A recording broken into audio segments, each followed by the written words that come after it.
On the edge of the pine forest to the thriving township of Putaruru come the timber industry's most expert bushmen for a bushman's holiday. Pairs in the double saw event brush up their teeth, excavate footholds, and get set to race 2 cuts through 1.5 feet of good wood.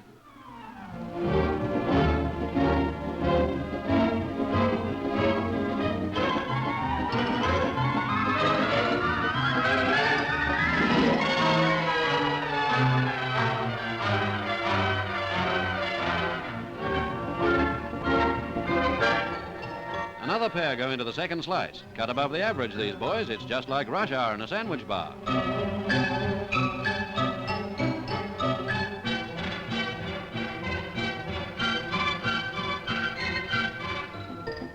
The 12-inch underhand chop, something you can try for yourself next time you do the kindling. I know where I'm going, touch wood.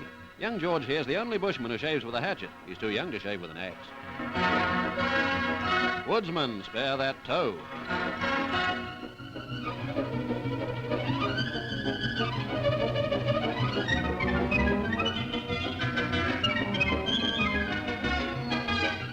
Next thing on the plate is the big chop of the day, the Putaruru Handicap. First prize, 150 pounds, and cup.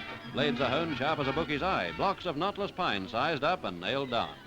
In the Woodpecker's Derby, our cameraman is backing C. Hurst for a place. He's got a place in the film anyway.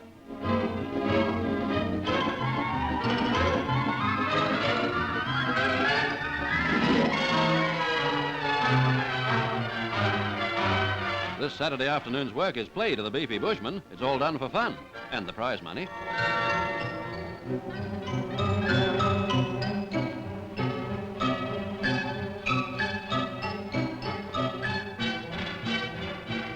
He's knocked his block off. A quick glance round shows our cameraman's in the money. Hurst is second with Jensen first.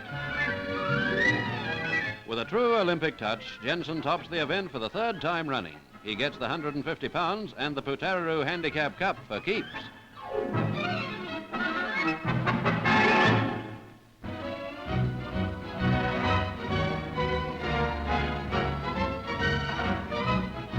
Hobsonville on the Waitemata Harbour, base for No. 6 Maritime Reconnaissance Squadron, Royal New Zealand Air Force. The men work hard, keeping their veteran Catalinas air and seaworthy, while awaiting their replacement by Sunderlands. In addition to the service craft, many of the men have their own boats to keep in trim. They're a very sea-minded bunch of airmen, these.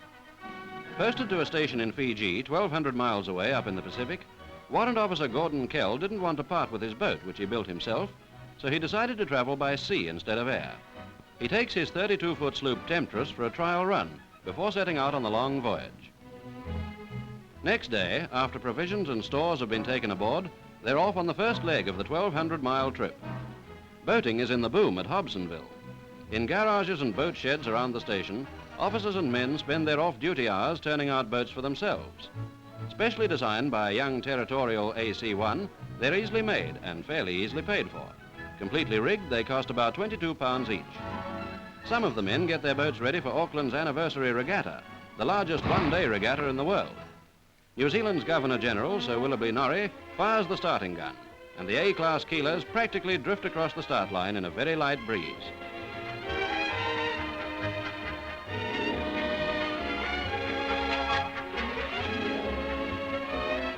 Hardly enough wind to fill the huge nylon spinnaker, but it doesn't worry the spectator-clad powerboats who weave amongst the haughty keelers.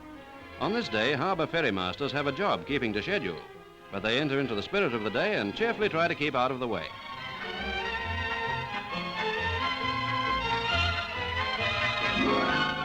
The breeze has freshened a bit now, and the RNZAF one-class design are being raced by their airmen skippers.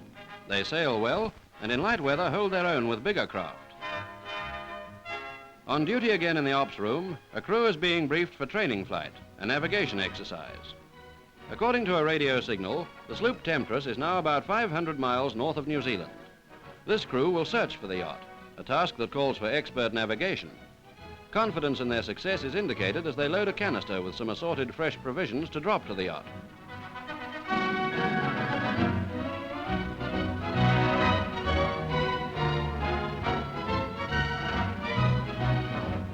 Enthusiasm for yachting ties in very nicely with the work of a seaplane base.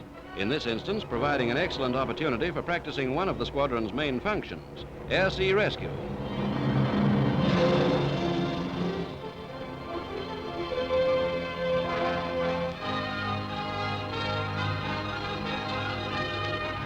Instruments have been checked and the navigator plots the course to the search area, and other crew members relax until the job of looking for the needle in the haystack starts.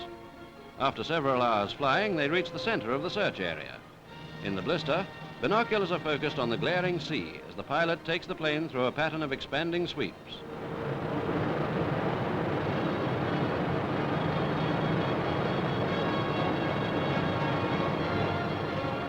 There she is, surrounded by thousands of square miles of lonely Pacific.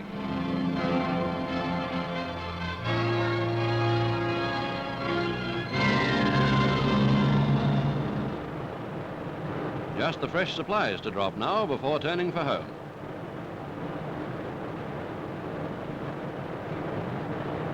Away it goes, right in the course of the yacht.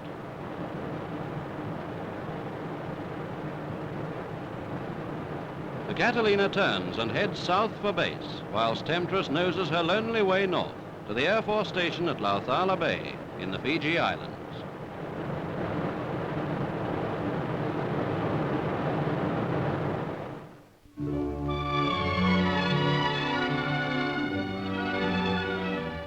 Some years ago, Mr. W.R. Wilson of Auckland gave this house and grounds to the Crippled Children Society. And here today, the Auckland Hospital Board care for about 60 children from all parts of New Zealand. In term time, the convalescent children carry on with their schoolwork. As many as possible will go home to their parents when term is over. School is often held out of doors. If bone, joint or muscle needs remedial treatment, children under 15 can come to the Wilson home. At the moment, 2 babies are the only polio cases.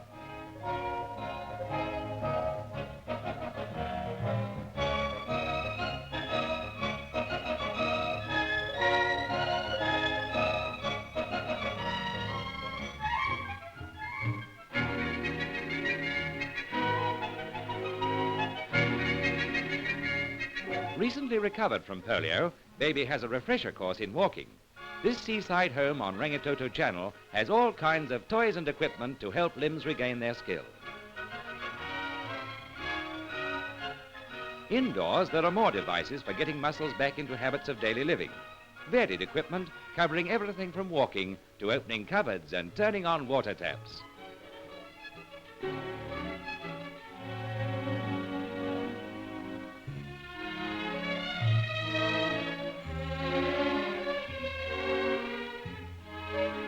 Many lives have been rebuilt here.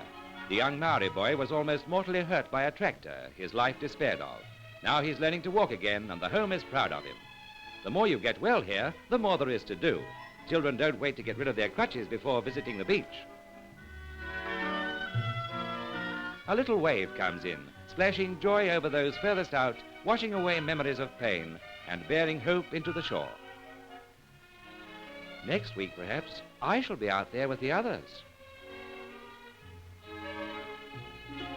Churning water about is a great thing to tone up muscles, whether done outdoors or indoors.